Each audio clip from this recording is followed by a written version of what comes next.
DOCC Multimedia. Three, two, one. Oh, ku angkat suaraku dan ku bersyukur.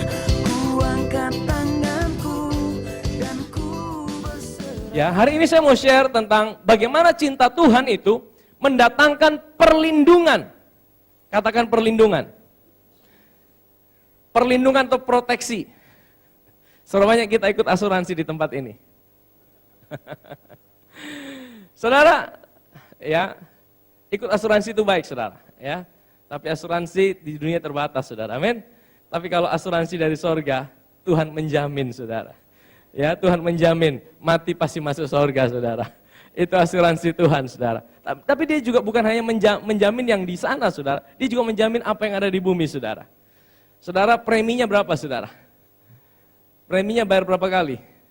Satu kali saja, satu kali untuk selamanya. Tapi bukan kita yang bayar premi, Yesus yang bayar premi. Firman Tuhan katakan, dia mati satu kali untuk selamanya. Dia mengorbankan hidupnya satu kali untuk selamanya buat setiap kita yang percaya kepada dia. Amin, saudara. Jaminannya untuk selamanya, saudara. Tidak ada batas umur, saudara, kekal. Amin, proteksi dari Tuhan. Syaratnya apa? Percaya. Kok gampang sekali percaya? Iya, percaya. Syaratnya cuma percaya. Tapi itu kelihatan gampang, tapi gampang-gampang sulit, saudara. Saking kelihatan gampang, jadi kita jadi sulit, saudara. Nah, kita akan belajar sama-sama bagaimana cinta Tuhan di dalam hidup kita, itu bisa mendatangkan perlindungan Tuhan di dalam kehidupan kita. Seberapa kita mau mengalami perlindungan Tuhan dalam hidup ini? Amin. Saya percaya kita semua pasti mau mengalami perlindungan Tuhan. Amin, saudara. Mari kita buka Mazmur pasal 91. Ini Mazmur yang sudah sangat terkenal.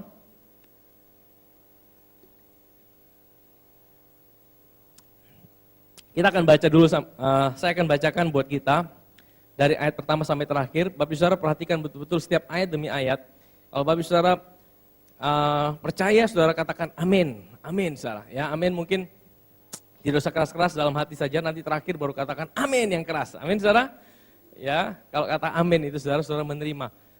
Saudara sepakat. Amin. Be it unto me, terjadilah padaku. Ya. Ada yang bilang juga amin itu untuk apa? Supaya membangunkan orang di sebelah yang ngantuk, saudara. Jangan ada yang ngantuk, saudara, ya. Jangan ada yang ngantuk dengar khotbah. Ayo kita baca. Mazmur 91. Orang yang duduk dalam lindungan yang maha tinggi dan bermalam dalam naungan yang maha kuasa akan berkata kepada Tuhan, tempat perlindunganku dan kubu pertahananku, Allahku yang kupercayai. Sungguh, dialah yang akan melepaskan engkau dari jerat menangkap burung, dari penyakit sampar yang busuk. Dengan kepaknya, ia akan menudungi engkau. Di bawah sayapnya, engkau akan berlindung. Kesetiaannya ialah perisai dan pagar tembok. Engkau tidak usah takut terhadap kedahsyatan malam, terhadap panah yang terbang di waktu siang, terhadap penyakit sampar yang berjalan di dalam gelap, terhadap penyakit menular yang mengamuk di waktu petang. Walau 1.000 orang rebah di sisimu, dan 10.000 di sebelah kananmu, tetapi itu tidak akan menimpamu. Engkau hanya menontonnya dengan matamu sendiri, dan melihat pembalasan terhadap orang-orang fasik. Sebab Tuhan ialah tempat perlindunganmu. Yang maha tinggi telah kau buat tempat perteduhanmu. Malapetaka tidak akan menimpa kamu, dan tulah tidak akan mendekat kepada kemahmu. Sebab malaikat-malaikatnya akan diperintahkannya kepadamu untuk menjaga engkau di segala jalanmu. Mereka akan menatang engkau di atas tangannya, supaya kakimu jangan terantuk kepada batu. Singa dan ular tedung akan kau langkahi. Engkau akan menginjak anak singa dan ular naga. Sungguh, hatinya melekat kepadaku, maka aku akan meluputkannya.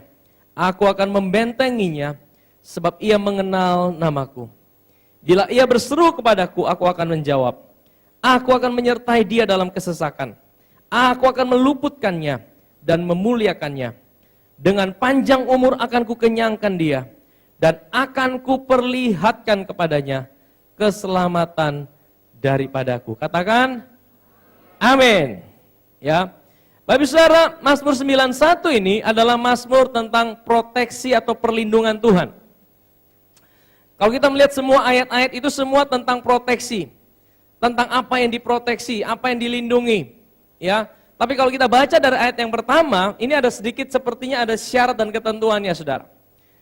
Nah, ayat yang pertama bilang gini, Saudara.